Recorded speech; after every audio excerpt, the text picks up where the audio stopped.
Bertempat di rumah dinas Ketua DPRD Kabupaten Lebong, pihak Dinas Lingkungan Hidup melaksanakan kegiatan uji kompos limbah pertanian di halaman rumah Ketua DPRD Kabupaten Lebong. Rabu 14 April 2021, Ketua DPRD Kabupaten Lebong menegaskan untuk tahap pertama pemupukan kompos ini diharapkan ke depannya pihak desa bisa lebih meningkatkan kualitas pupuk tersebut, dikarenakan pupuk tersebut sangat berpengaruh pada pemberdayaan tanaman masyarakat.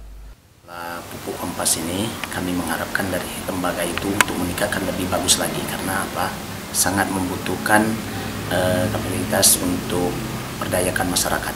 Itulah kita tanam ini itu lebih bagus, itu lebih meningkat lagi, karena kita belum, itu baru tahap pertama itu mengenai pupuk itu bagus itu nampaknya hasilnya.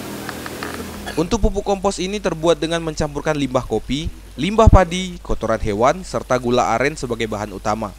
Pihak desa berharap agar masyarakat lebih memperhatikan limbah-limbah di sekitar, dikarenakan limbah yang mereka buang bisa jadi menjadi pupuk. Nah, cuma kami lebih konsen ke dedak kopi, limbah kulit kopi dan limbah kulit padi. Kenapa? Karena itu bentuk mitigasi dari Dinas Lingkungan Hidup. Nah, jadi mitigasi yang berfungsi sebagai penanggulangan limbah dan pemulihan lahan. Bahwa bahan pupuk yang mereka butuhkan selama ini itu ternyata berada di sekitar mereka dan mereka buang.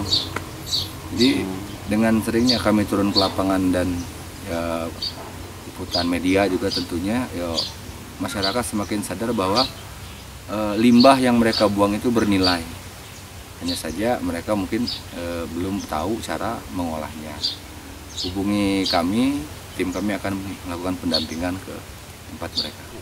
Dari Tuboy, Andika Manganang, Lebong TV melaporkan.